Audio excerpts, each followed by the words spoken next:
He didn't lose it. Follow us, asshole. No.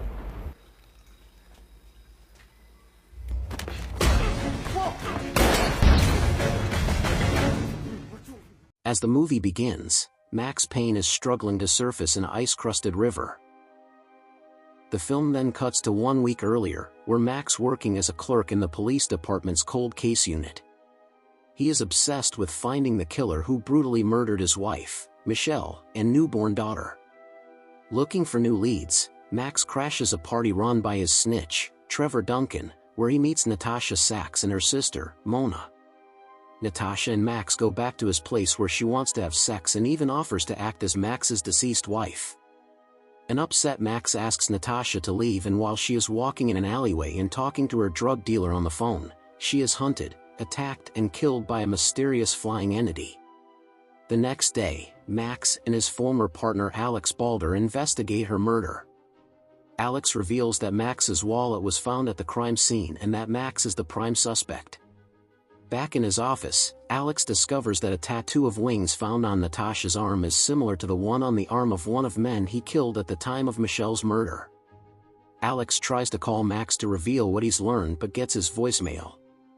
Max receives the message and rushes to his apartment only to find Alex dead. Max is suddenly attacked and thrown around until he blacks out. Max wakes up in the hospital beside his mentor B.B. Hensley. Max goes to Alex's house to offer his condolences but is forced to leave by his wife Krista Balder, who says that Max has always pushed away everyone who ever cared about him.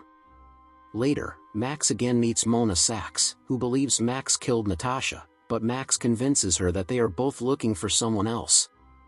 After storming into Alex's precinct and searching through his partner's investigative files, Max learns that a man named Owen Green was the last person Natasha called before her death.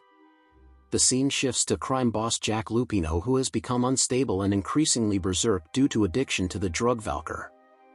He gives the drug to another wing tattoo junkie and shortly afterwards kills him. Max and Mona find Owen Green's apartment but hear him screaming. Owen has also become unstable and hallucinated due to Valker and backs away from Max and Mona towards the edge of the apartment. He is then pulled by a demonic creature on wings, invisible to Max and Mona, and falls to his death. Max and Mona go to see a tattooist who did Natasha's tattoos. When asked about the wing tattoo, he says that it is the wing of a Valkyrie, the Norse mythological deity that carried to heaven only those that died violently in combat. Max then arrives at Acer Pharmaceuticals headquarters, Michelle's former workplace, to talk with her former supervisor, Jason Colden. After beating him and threatening him at gunpoint, Cole then reveals that Michelle was working on a big military-related project with Acer's CEO, Nicole Horn, on the development of a stamina-enhancing drug for soldiers. Cole then also reveals that the drug only worked in 1% of the test subjects and the remaining suffered severe traumatic hallucinations about demonic creatures. Because of the hallucinations, they had to shut the project down. Cole then tells Max that his wife was killed because of the drugs.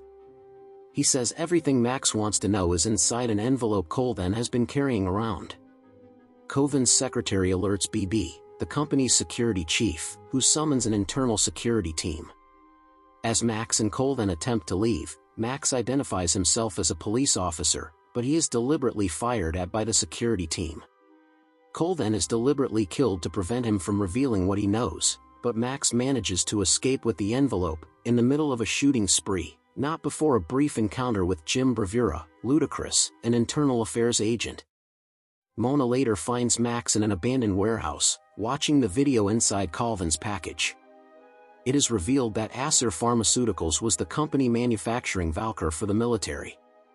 It was a drug created for the purpose of enhancing a soldier's ability in combat and to control their fears.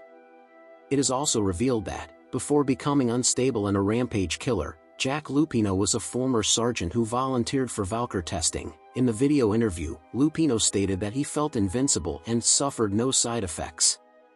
Mona tells Max that Lupino's lair is at Ragnarok. Max goes there and successfully kills all of Lupino's henchmen. Max then encounters Lupino, who attempts to force the drug into Max's body. Before he can, he is shot dead by BB. While leaving Ragnarok with BB, Max is knocked unconscious by BB's assistant. Max is then showed walking handcuffed between BB and his assistant, who confesses he is the lead manufacturer of Valker and the runaway killer that Max has been searching for. BB and his partner then attempt to eliminate Max.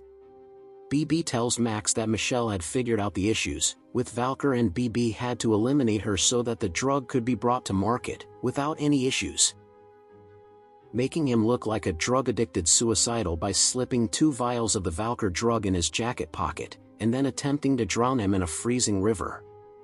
Max sinks to the bottom as we saw in the opening scene of the movie, but only the thought of his wife and daughter give him the strength to struggle and he barely makes it out alive.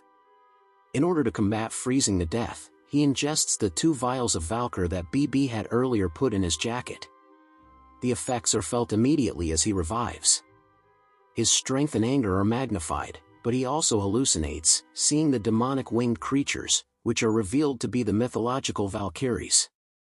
A strengthened and berserk Max then rushes to Acer Pharmaceuticals to kill BB, but in the middle of the shooting, distracted by his increasing hallucinations, Max is almost killed by one of BB's security team members.